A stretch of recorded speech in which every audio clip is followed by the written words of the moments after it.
So a brief history of my career. Started off as an actor, was acting for sort of 8 years. Done a lot of sort of British movies.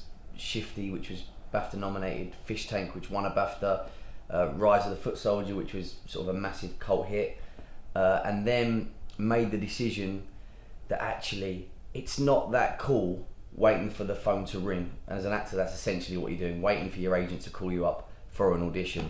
So I wanted to sort of take the control, put the control in me, and the way that I thought about doing that was to become a producer and essentially produce your own work. So that's what happened, and within a crazy short amount of time I sort of produced 3 or 4 movies, then merged companies with another actor and director called Noel Clarke, and we've been working together for 3 years. So acting for 8 years and now sort of producing for 7 or 8 years.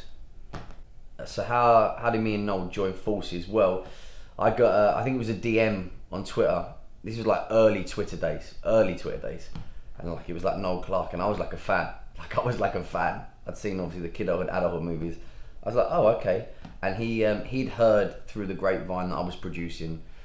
We actually, it turned out, had the same mentor when we were younger, a writer, director, and actor called Ricky Beadle-Blair.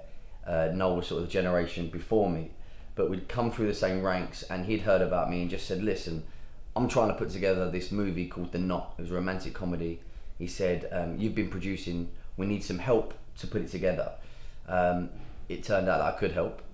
We made that movie, and that was for Universal, and that went really well, and we really got along. But he went off and did some stuff, I went off and did some stuff, and then again another phone call like 18 months later saying, listen, I've got this movie, Universal want to do it, I want you to produce it with me. And that was a film called Legacy, which was this sort of party movie, and it was through that process that we really worked out that we were on the same vibe, same passions, same sort of goals, same ambitions, and it was like, look, we should really merge companies.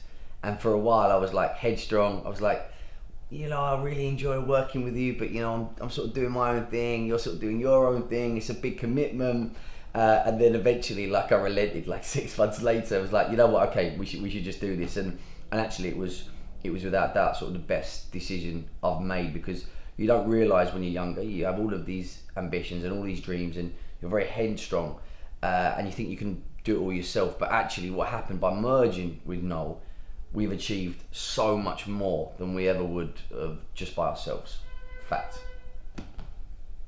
So the reason it made sense to merge is we were talking about different projects, and we were working together on some projects, and on other projects we weren't. And actually, as a brand, as a force, it sort of can confuse the industry. So if we're talking to some partners about one project, and then I'm speaking to them separately about another project that Noel's not involved in, and then Noel's doing the same, it can become very, very confusing. And we just found there was becoming quite a lot of crossover, quite a lot of projects that we wanted to work with. And I was like, look, it just makes sense. We're going to become a lot stronger, a much stronger force. So yeah, we decided for a while which company we were going to take. Unstoppable, or my company at the time, which was Think Big Productions. And Unstoppable had been around a little bit longer. And he was like, listen, let's just, you come in and we own 50-50. So that's what it did. But it was more about creating that brand awareness and that togetherness, and you'd be stronger in numbers. Yeah.